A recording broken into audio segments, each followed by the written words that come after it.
Six Flags Over Georgia is a park located outside of Atlanta and is probably one of the most average Six Flags parks you'll find. This park was one of the first Six Flags parks and it sure has a great coaster lineup. I've got to visit this park 2 times before and I feel like I've gotten to know this park well. In this video, I'll be talking to you about this park and I'll be telling you all the pros and cons and what stood out to me and some of the interesting things that I saw.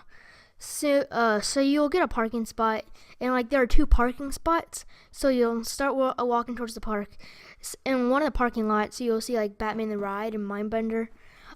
It's kind of weird how they have 2 parking spots, parking lots. But I mean, it's cool how you can be on one side, and then somebody else on the other side. But so one side you see Batman the Ride and Mindbender, and on the other side you'll see the Georgia Cyclone, which is now gone. Well, it's now gonna be Twisted Cyclone.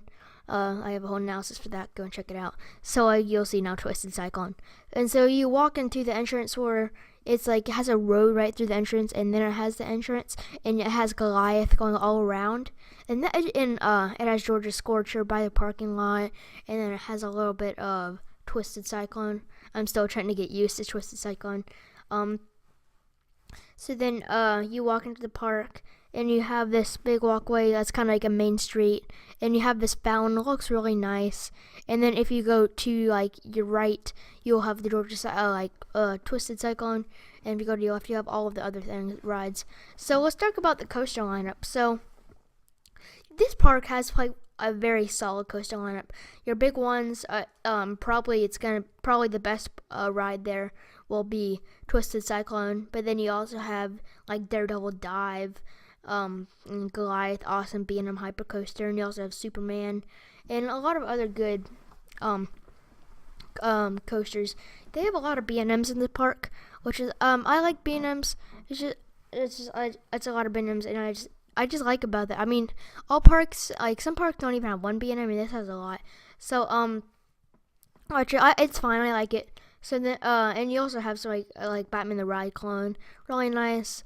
And then for some dark rides, you only have one. You have Justice League Battle for Metropolis. I got to ride it the last time. It was a good dark ride. It was the first Justice League I've done, and then I've been doing other ones after that.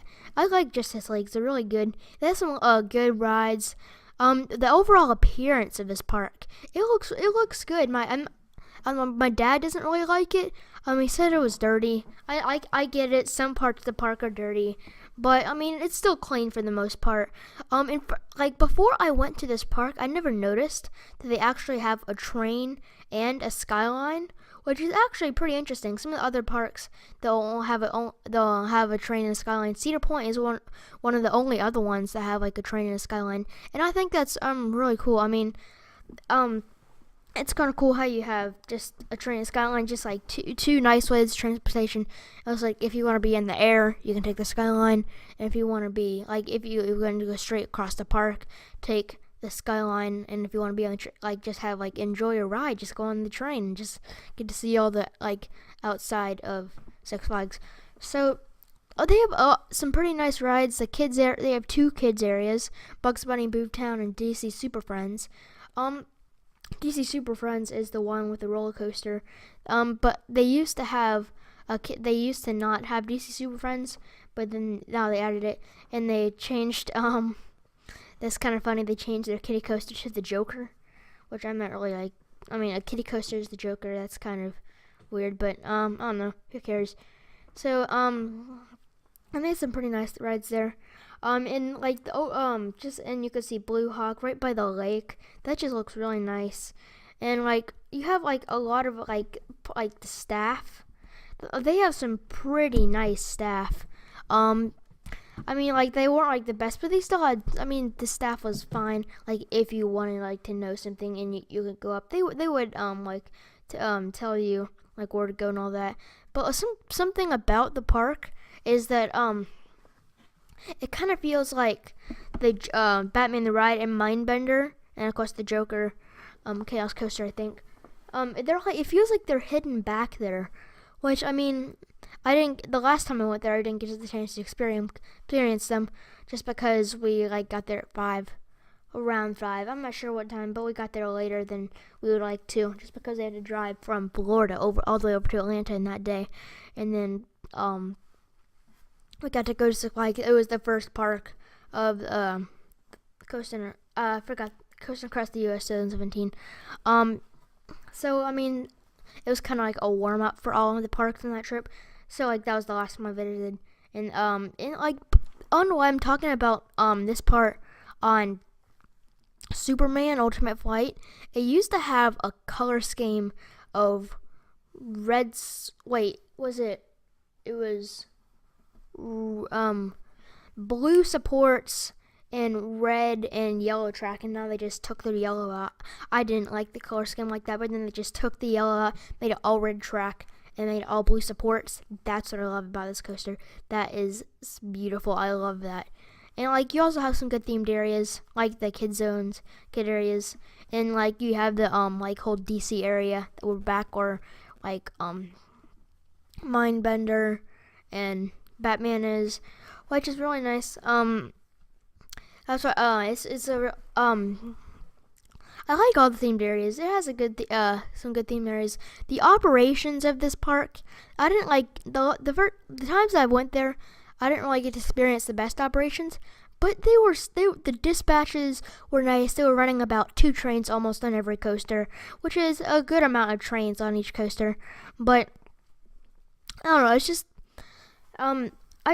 I rather like three, like Cedar Point and Kings Island and all those other parks. They're running about 3 trains on coasters, which is pretty good. So yeah, that's why the operations for this park were probably average at any park. Now let's talk about the food. This park has some decent food. I mean, probably the most average park food you'll ever find at any park, like your burgers and your pizza. It doesn't really have that many standout places. I mean, there is a barbecue place which look pretty good, but I mean, like most of the food's just average. I only got to experience one of their restaurants once. I forgot what the name was, but I know to experience it once. And it was fine. It wasn't like the best, but it was average for park food. So some shows that I didn't get to experience any shows, but it seemed like they had a decent amount of shows in this park, which was pretty nice. That if I didn't have like the most amount, but I bet they were like some pretty nice shows. Is this a good park? Yes. Is it like the best? No. It's a good Six Flags park, probably in the middle of the pack of all of them. So I'm gonna give for overall score an 8 of this park. It's a good park. I mean, I live like I've only like gotten to experience it 2 times. One was during like the night, and then like one was like a whole day there, which were pretty nice experiences. So hope you guys enjoyed this review of Six Flags Over Georgia, and I'll see you guys later.